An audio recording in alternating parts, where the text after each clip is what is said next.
In the beginning was the Word, and the Word was with God, and the Word was God. In him was life, and that life was the light of all mankind. The light shines in the darkness, and the darkness has not overcome it.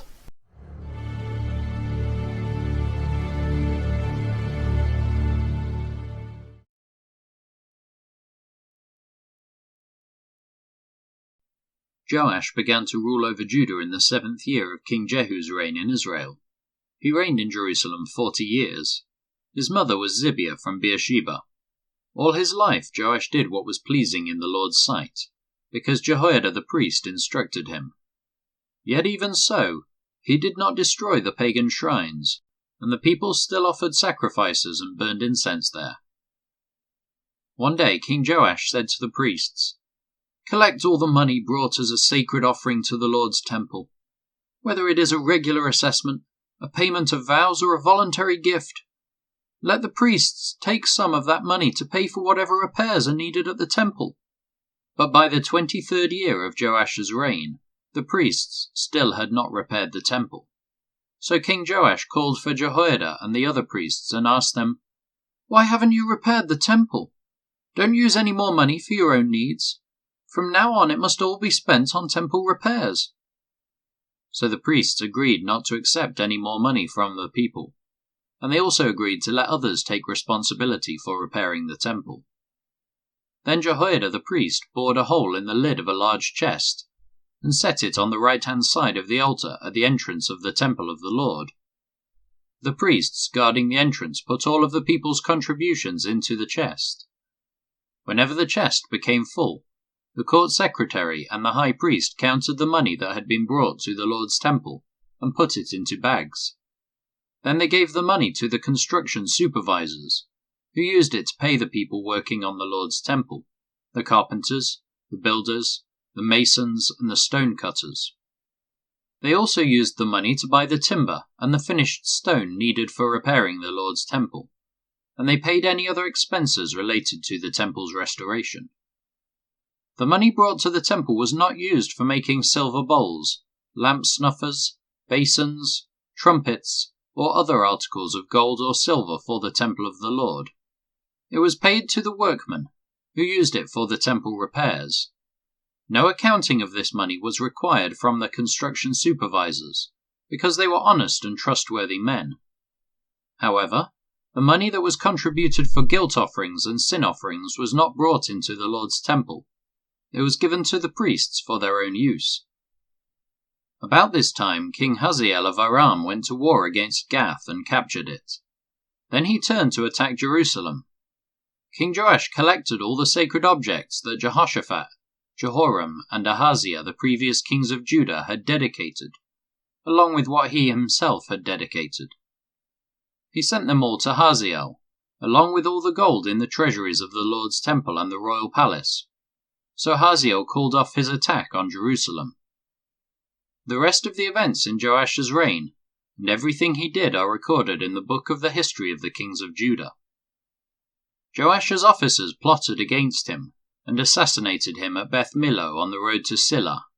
The assassins were Jozachar, son of Shimeath, and Jehozabad, son of Shomer, both trusted advisers. Joash was buried with his ancestors in the city of David. Then his son Amaziah became the next king. Jehoahaz, son of Jehu, began to rule over Israel in the 23rd year of King Joash's reign in Judah. He reigned in Samaria 17 years, but he did what was evil in the Lord's sight. He followed the example of Jeroboam, son of Nebat, continuing the sins that Jeroboam had led Israel to commit. So the Lord was very angry with Israel, and he allowed King Hazael of Aram and his son Ben-Hadad to defeat them repeatedly. Then Jehoahaz prayed for the Lord's help, and the Lord heard his prayer, for he could see how severely the king of Aram was oppressing Israel. So the Lord provided someone to rescue the Israelites from the tyranny of the Arameans. Then Israel lived in safety again as they had in former days. But they continued to sin, following the evil example of Jeroboam. They also allowed the Asherah pole in Samaria to remain standing. Finally, Jehoahaz's army was reduced to 50 charioteers 10 chariots, and 10,000 foot soldiers. The king of Aram had killed the others, trampling them like dust under his feet. The rest of the events in Jehoahaz's reign, everything he did and the extent of his power, are recorded in the book of the history of the kings of Israel. When Jehoahaz died, he was buried in Samaria. Then his son Joash became the next king. Joash, son of Jehoahaz, began to rule over Israel in the 37th year of King Joash's reign in Judah. He reigned in Samaria 16 years, but he did what was evil in the Lord's sight. He refused to turn from the sins that Jeroboam son of Nebat had led Israel to commit. The rest of the events in Jehoash's reign, and everything he did, including the extent of his power and his war with King Amaziah of Judah, are recorded in the book of the history of the kings of Israel. When Jehoash died, he was buried in Samaria with the kings of Israel. Then his son Jeroboam II became the next king. When Elisha was in his last illness, King Joash of Israel visited him and wept over him. My father, I see the chariots and charioteers of Israel," he cried. Elisha told him, "Get a bow and some arrows." And the king did as he was told. Elisha told him, "Put your hand on the bow." And Elisha laid his own hands on the king's hands. Then he commanded, "Open that eastern window." And he opened it. Then he said, "Shoot." So he shot an arrow. Elisha proclaimed, "This is the Lord's arrow, an arrow of victory over Aram, for you will completely conquer the Arameans at Aphek." Then he said, "Now pick up the other arrows and strike them against the ground." So the king picked them up and struck the ground 3 times. But the man of God was angry with him. "You should have struck the ground 5 or 6 times, he exclaimed. "Then you would have beaten Aram until it was entirely destroyed. Now you will be victorious only 3 times. Then Elisha died and was buried. Groups of Moabite raiders used to invade the land each spring. Once, when some Israelites were burying a man, they spied a band of these raiders, so they hastily threw the corpse into the tomb of Elisha and fled. But as soon as the body touched Elisha's bones, the dead man revived and jumped to his feet. King Hazael of Aram had oppressed Israel during the entire reign of King Jehoahaz. But the Lord was gracious and merciful to the people of Israel, and they were not totally destroyed. He pitied them because of his covenant with Abraham, Isaac, and Jacob, and to this day he still has not completely destroyed them or banished them from his presence. King Hazael of Aram and his son Ben-Hadad became the next king. Then Jehoash, son of Jehoahaz, recaptured from Ben-Hadad, son of Hazael, the towns that had been taken from Jehoash's father, Jehoahaz. Jehoash defeated Ben-Hadad on 3 occasions, and he recovered the Israelite towns.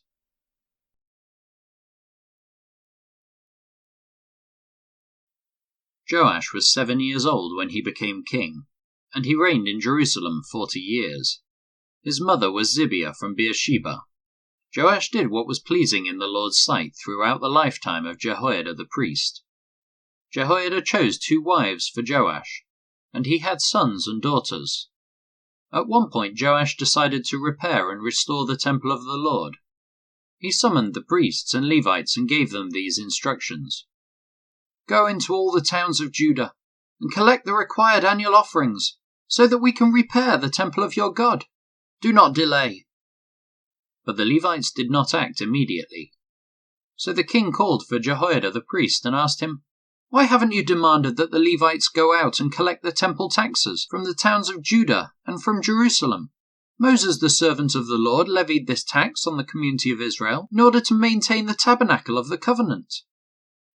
Over the years, the followers of wicked Athaliah had broken into the temple of God, and they had used all the dedicated things from the temple of the Lord to worship the images of Baal. So now the king ordered a chest to be made and set outside the gate leading to the temple of the Lord. Then a proclamation was sent throughout Judah and Jerusalem, telling the people to bring to the Lord the tax that Moses, the servant of God, had required of the Israelites in the wilderness. This pleased all the leaders and the people, and they gladly brought their money and filled the chest with it. Whenever the chest became full, the Levites would carry it to the king's officials. Then the court secretary and an officer of the high priest would come and empty the chest and take it back to the temple again. This went on day after day, and a large amount of money was collected. The king and Jehoiada gave the money to the construction supervisors, who hired masons and carpenters to restore the temple of the Lord. They also hired metal workers, who made articles of iron and bronze for the Lord's temple. The men in charge of the renovation worked hard and made steady progress. They restored the temple of God according to its original design and strengthened it. When all the repairs were finished, they brought the remaining money to the king and Jehoiada.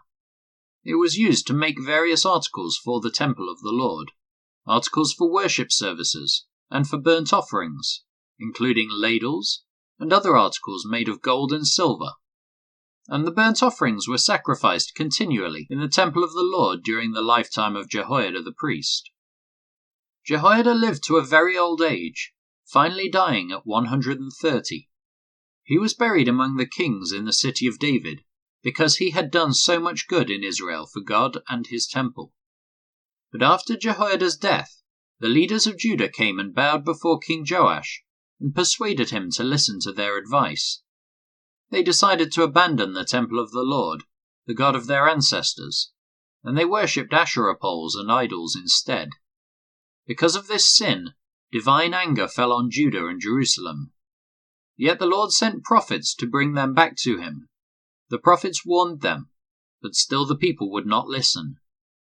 Then the Spirit of God came upon Zechariah son of Jehoiada the priest.